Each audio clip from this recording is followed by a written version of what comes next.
Հայաստանի արտաքին առևտրում եվրոպական ուղղությունը տպավորիչ թռիչք է գրանցում։ Մի շարք երկրների հետ շրջանառությունն աճել է անգամներով։ Ընդհանուր առմամբ Հայաստան-ԵՄ առևտրաշրջանառությունը 2026 թվականի հունվար-մարտին հասել է ավելի քան 763 միլիոն դոլարի։ Սա 2025-ի նույն ժամանակահատվածի ցուցանիշից ավելի է 54,3%-ով, ընդ որում արտահանումն աճել է ավելի բարձր տեմպով՝ 89,8%, հասնելով 248,7 միլիոն դոլարի։ Ներմուծման աճը 41,5% է, կամ 514,5 միլիոն դոլար։ Էկոնոմիկայի նախարարությունում արտահանման աճը մի քանի գործոններով են պայմանավորում։ Առաջին հերթին եվրոպական շուկայում աճել է հայկական որոշ ապրանքների պահանջարկը։ Երկրորդ, ակտիվացել է հայկական արտադրողների կողմից Եվրոպական միության հետ համագործակցությունը եւ ընդլայնվել է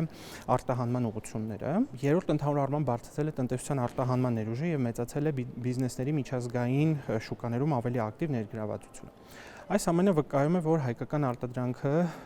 գնալով ավելի մրցունակ է դառնում եվրոպական շուկայում եւ ԵՄ շարունակում է մնալ Հայաստանի կարևորագույն տնտեսական գործընկերներից մեկը։ Եվրոպական միության երկրներից ամենամեծ ծավալով առևտուրը մեր երկիրն անում է Գերմանիայի հետ, գրեթե 137 միլիոն դոլարի։ Երկրորդը Բուլղարիան է, մոտ 113 միլիոնով, երրորդը Իտալիան է, 97 միլիոն դոլարով։ Հնգյակում են Բելգիան եւ Ֆրանսիան։ Սա նաև փաստում է այն բանի մասին, որ իրականացվող տնտեսական քաղաքականությունը ուղղված արտադրողականության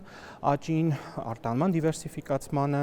արտահանման խթանմանը, միջազգային շուկաներում հայկական արտադրողների դիրքերի ամրապնդմանը տալիս են տեսանելի արդյունքներ։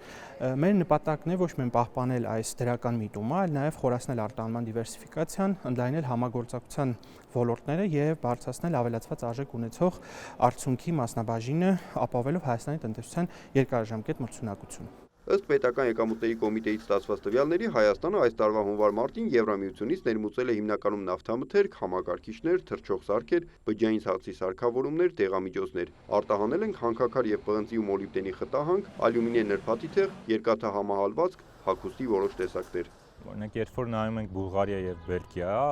տպավորությունն է, որ այստեղ ավելի շատ հումքի արտահանում է։ Այսինքն մեր դեպքում մեծ մասը մենք արտահանում ենք հումքային ռեսուրսը, ասենք պղնձի խտանյութը կամ կարծում նաև մոլիբդենի դեպքում ավելի հումքային տեսքով ենք արտահանում։ Կառուցվածքի մեջ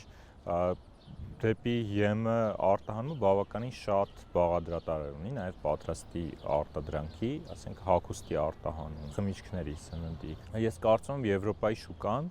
մեր համար որպես որակական շուկա թերիրացված է խիստ։ Շուկան պատրաստի արտադրանքի համար բավարար չափով այսպես կլանված չի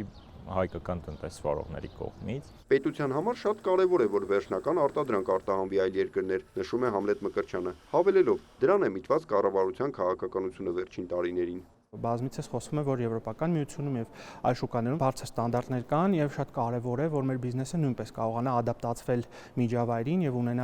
կարողանալ ժամանակի ընթացքում բարձրացնել ստանդարտները, որպեսզի մուտք դեպի Եվրոպական միության շուկա եւ այլ բարձր պահանջարկ ունեցող վճարունակ շուկաներ կարողանանք մուտք գործել։ Կան երկրներ, որոնց հետ առևտուրն աճել է անգամներով։ Օրինակ Բուլղարիայի դեպքում 4 անգամ, Լիտվայի դեպքում 2,8, Լեհաստանի հետ 2,6, Ֆրանսիայի եւ Բելգիայի հետ 2,3 անգամ, իսկ առևտրի ամենամեծ աճը արձանագրվել է Կիպրոսի հետ 18 անգամ։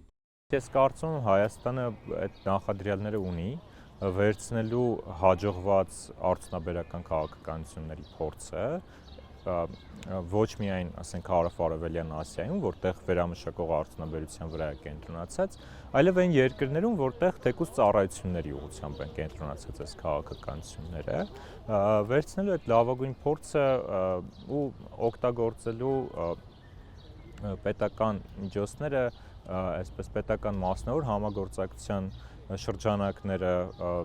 մրցունակ ոլորտներին առաջ մղելու համար հնարավորությունները շատ են, թվում մերձավոր արևելյան շուկայում, ԵԱՏՄ շուկա,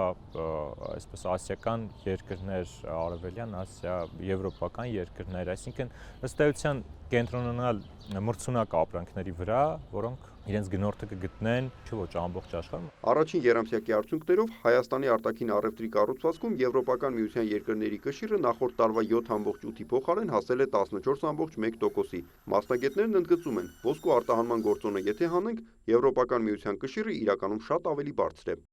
Նիկոլայ Ավետիսյան, Սեյրան Անտոնյան, լուրեր։